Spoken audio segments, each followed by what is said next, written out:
Bom dia, pessoal do sétimo ano, mais uma vez aula de geografia, né? Começando esse módulo 4, né? E também iniciando o conteúdo para o quarto trimestre, né? Então nós temos como tema hoje a região Nordeste. Como vocês sabem, nós somos nordestinos, né? Com certeza, né? Então o Nordeste é uma das regiões, né, de grande riqueza, sejam naturais, né? Aspectos socioeconômicos e também a potencialidade, né, que ela apresenta dentre as demais regiões do país, né? Então, a região Nordeste, né, em números, né? O Nordeste é a região brasileira com o maior número de estados, né? São 9, né?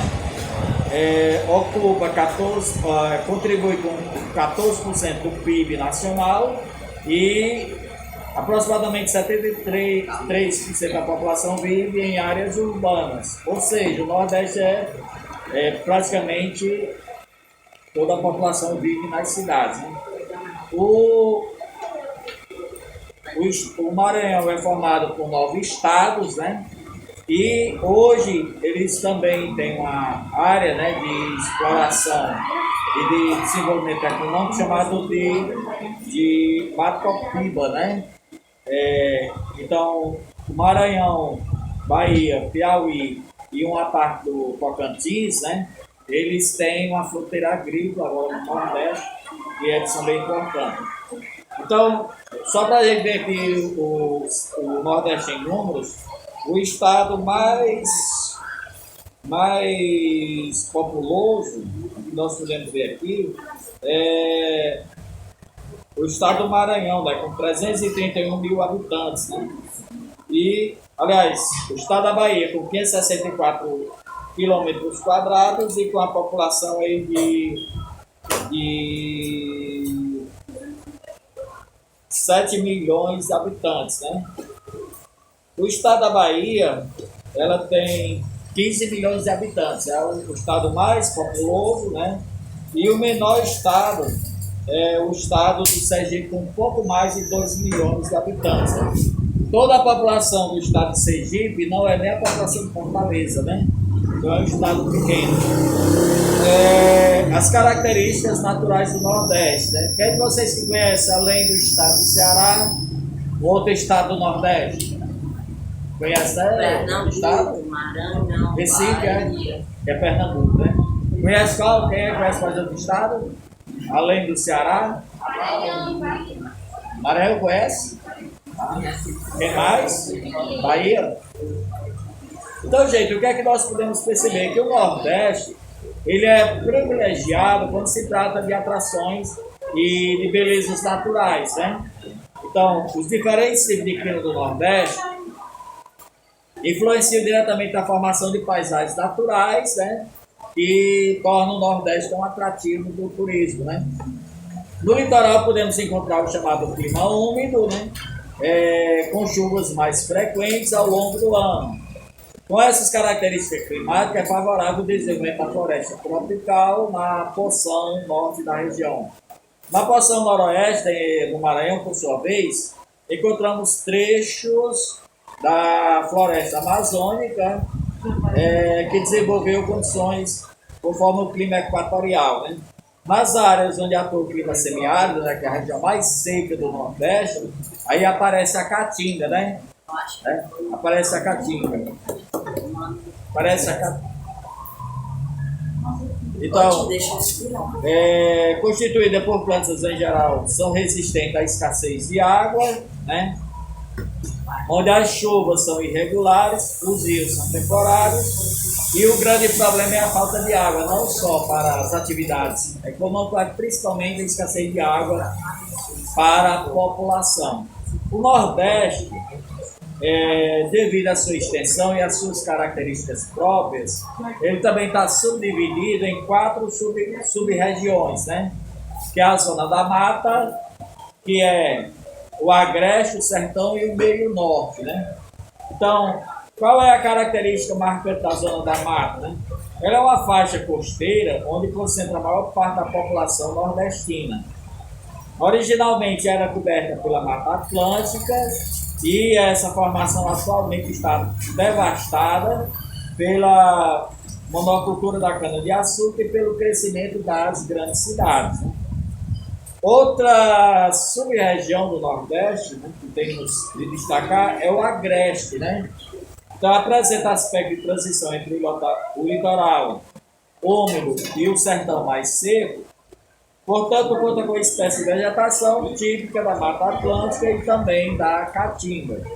A temperatura do Agreste também é um pouco elevada, né? A escassez de chuva também não é tão regular.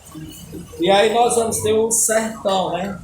O sertão é a sub-região mais extensa e dominada pelo clima semiárido, né? Característica do semiárido: escassez de água, né? Falta de chuvas, né? Favorecendo a presença de vegetação típica da caatinga, que são árvores que perdem as folhas durante a seca, né? E reaparece durante o período chuvoso.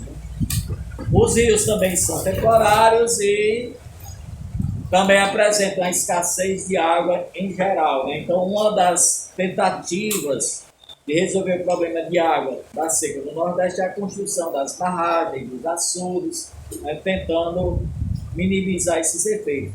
A seca no Nordeste ela é caracterizada exatamente pelo regime de chuvas, né? Ou seja, chamadas chuvas irregulares, né? Em algumas áreas, a regularidade de chuva favorece uma vegetação diferenciada. Já a escassez de chuva em algumas áreas acaba influenciando fatores relacionados ao próprio relevo, a temperatura, a influência do mar, né? Ao encontrar formações do relevo como o Planalto da Borborema e a Chapada Diamantina, as massas de ar perdem grande parte da umidade e quando chegam no interior do Nordeste elas estão secas, né? As secas, isso ocorre porque ao passar pela barreira natural, essas massas de ar se elevam e ao atingir a certa altitude, os ventos quentes são resfriados e o vapor d'água se condensa, provocando as chamadas chuvas orográficas. A seca no Nordeste geralmente são agravadas pelo um fenômeno chamado de El Niño, né? El Niño é um menino, né? É uma expressão chamada menino. Esse fenômeno se dá em função do aumento da temperatura das águas do Oceano Pacífico e o resultado é seca no Nordeste, né? Visando melhorar ou amenizar os efeitos da seca no Nordeste, existe o projeto de transposição do Rio São Francisco. O que é que nós entendemos por transposição do Rio São Francisco? É abastecer outras regiões do Nordeste, através da água do São Francisco, através de canais, né? O estado do Ceará já está recebendo essa água da transposição, né? Através de umas adutoras, né? Que recebe água vindo direto do São Francisco. Então ela entrou pelo estado do Ceará e a função futuramente é que a água do Rio São Francisco venha também abastecer Fortaleza, né? Imagina se eles beberem água santa, né? São Francisco. Então, esse projeto ele é polêmico, né, devido ao alto custo, né? Então, é um projeto que já dura muito tempo, né? Foi idealizado lá por 1960, mas só nos últimos anos é que foi realmente começou a sua construção. A indústria da seca, ele é uma condição, né, que muitos políticos do Nordeste acabaram se beneficiando, né, desses recursos, né? Então, devido à escassez de chuva, aproximadamente 27 milhões de habitantes vivem no semiárido nordestino. Resultado: escassez de água, pobreza, miséria, falta de emprego. E aí foi criado o chamado Polígono das Secas, né? Então, esse Polígono das Secas foi instituído em 1936 e em 1951 ele determinou as necessidades de ajudas governamentais. Desse modo, grandes recursos e investimentos governamentais foram direcionados para essa região. Muitas vezes essas ações acabavam beneficiando não as pessoas que necessitavam, mas as pessoas que tinham condições, latifundiários, fazendeiros, algumas empresas, que acabavam desviando esses recursos em benefício próprio. E os benefícios que deveriam ser para amenizar os efeitos da seca acabavam ficando de lado e a população continuava na miséria, né? Então, gente, o que é que nós temos, podemos observar nesse conteúdo? É a diversidade que é o nosso Nordeste, né? Então, a diversidade econômica, a diversidade turística, né? As diversidades climáticas, mas eu quero dizer para vocês que, apesar de tudo, o Nordeste brasileiro ainda é uma das melhores áreas para a gente viver, né? É uma das áreas muito atrativas, né, para a nossa vida, né? Quem conhecer outras regiões, com certeza deve compreender por que tanta diferença, né? Mas, fugindo um pouquinho aqui da geografia e entrando um pouquinho na história, né? O grande problema que nós tivemos no Nordeste foi exatamente a escravidão, né? Porque a escravidão ela foi típica do Nordeste. Resultado disso é que a nossa cultura, né, ela acabou assumindo e herdando muita coisa desse período que a gente chama período negro da história do Brasil, né? O que é que nós chamamos de período negro? Exatamente coincidiu com a escravatura, né?